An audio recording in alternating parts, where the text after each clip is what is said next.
मुंबईपासून ते नागपूरपर्यंत सर्व पालिका स्वबळावर लढणार, ठाकरे गटाचा मोठा निर्णय।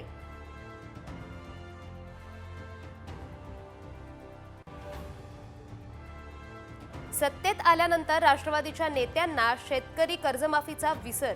माझ्या भाषणात कधी कर्जमाफी ऐकलं का? अजितदादांचं विधान। तर पुढच्या विधानसभा निवडणुकीआधी कर्जमाफी, मुश्रीफांची प्रतिक्रिया।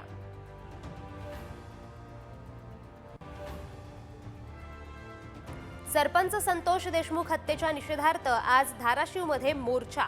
देशमुख कुटुंबासह जरांगेंसह सुरेश धस, सोनावणे, आव्हाड उपस्थित राहणार।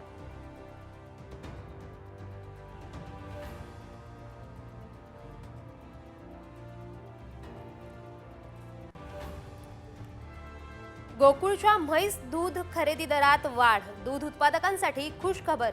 कोल्हापूरसह जिल्ह्याबाहेरील उत्पादकांना फायदा।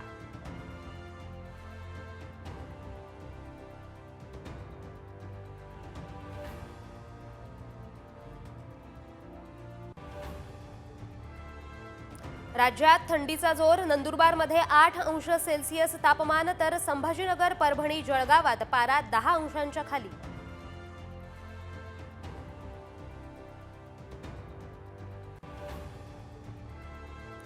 टोरेस घोटाळा प्रकरणात पोलिसांची सलग तिसऱ्या दिवशी छापेमारी। सर्व कार्यालयांमधला मुद्देमाल घेतला ताब्यात, तर ईडीकडून एफआयआर सह इतर कागदपत्रांची मागणी।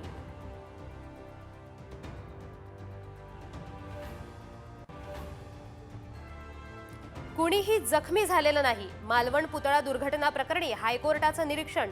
शिल्पकार जयदीप आपटेला हायकोर्टाकडून जामीन मंजूर।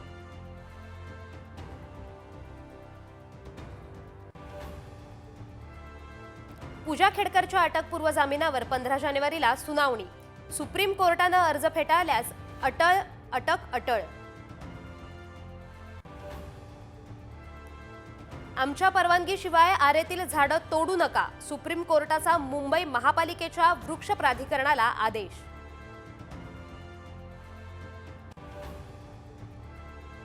विठ्ठल रखुमाईचं ऑनलाईन बुकिंग दर्शन 15 जानेवारीपर्यंत बंद। मकर संक्रांतीला अधिकाधिक भाविकांच्या दर्शनासाठी निर्णय।